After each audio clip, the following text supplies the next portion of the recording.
What's happening, guys, and welcome back to Sliced, and welcome to Self-Isolation Snacks number 17. If you're wondering where the other 16 are, you're gonna have to go ahead, follow me on Instagram, TikTok and Twitter. I post all that kind of stuff over there. But yeah, I thought we'd make this one into a YouTube video because it needs a little bit more explanation, but it's still a very simple dish. Today we are making potstickers, also known as gyoza, also known as dumplings. They're really simple and really delicious. Let's try it out. Okay, so let's get right into it. We're gonna start by making the filling. As you can see, I'm chopping up a spring onion here. The shoots? Yeah, the shoots are a bit too thick, so I've just cut them down lengthways to make them nice and fine before finally chopping it. By the way, the recipe and all that jazz is going to be in the description below, so go ahead and check that out for finer measurements. But for now, let's just move on to our Chinese cabbage. Now, this is something that's quite accessible in many supermarkets, but if you can't find it, you can absolutely use some regular cabbage. Just make sure you cook it first because it can be a bit harder, and this cabbage is quite watery and tender, so it can go in just like that, nice and finely chopped. And I'm also going to add literally a tablespoon's worth of chopped coriander. I know it doesn't seem like a lot, but it is quite strong.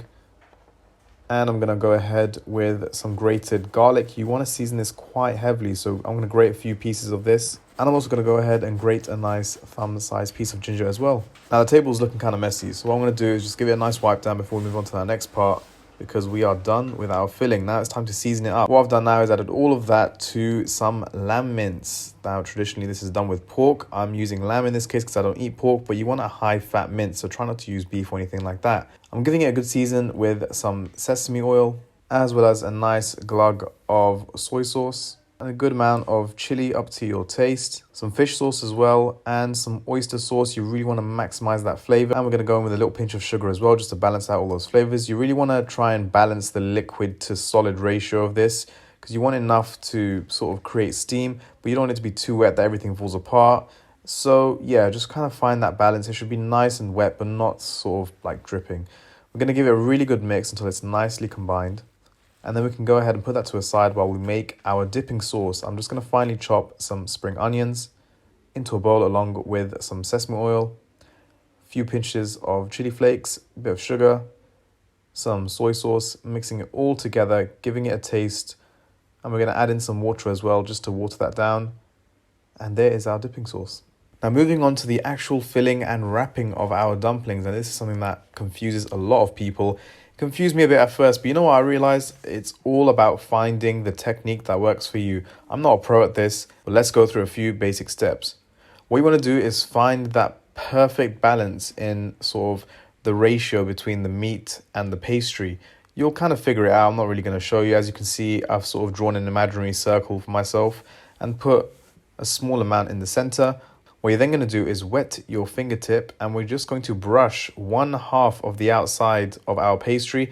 As you can see, I'm not doing the entire thing, and that's because you need one dry side to stick to the wet side. If the whole thing was wet, you just end up having the pastry slide off each other. Now, the method that I found the easiest is by pinching the center, making the two ends meet just like that. That gives you something to hold on to. I find it a lot easier doing this method. And all I'm going to do is make some pinches on the dry side, just folding it. And as you can see, I'm not really pressing it that hard. I'm just kind of holding it under my thumb. And when I get right to the end, I'm just going to go ahead and tuck that inwards as well. And then I'm going to press it really hard to get that nice and secured.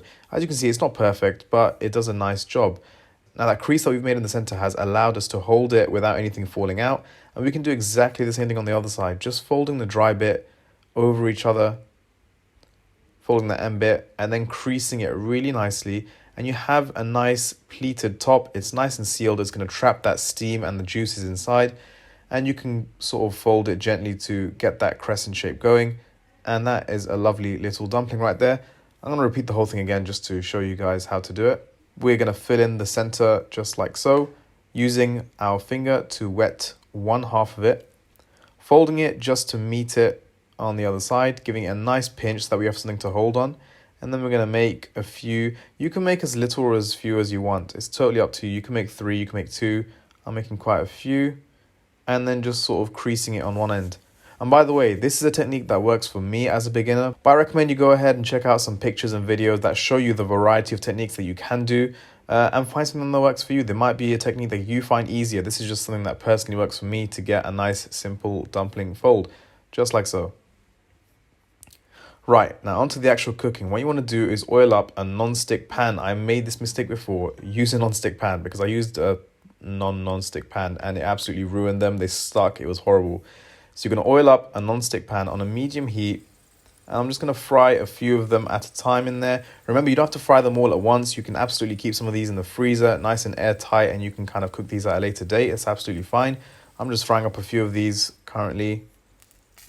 And just have a little check, making sure the bottom's nice and golden. I'm just going to have another check of that because that was quite nice actually. And you're just going to make sure everything's nice and evenly browned before adding in just a splash of water, enough to cover the base. You want enough of it to evaporate, but also for everything to cook. And I'm just going to cover it immediately with a lid and let this steam for about, I'd say about 8 minutes is a sweet spot. It can go up to 10 minutes. It totally depends. Just have a look at them, make sure it's all good. The water should start to evaporate, and you want to leave it now for a few minutes for the water to completely evaporate. And once the water has evaporated, it will go from a soggy pastry to crispy at the bottom, just like we did at the start.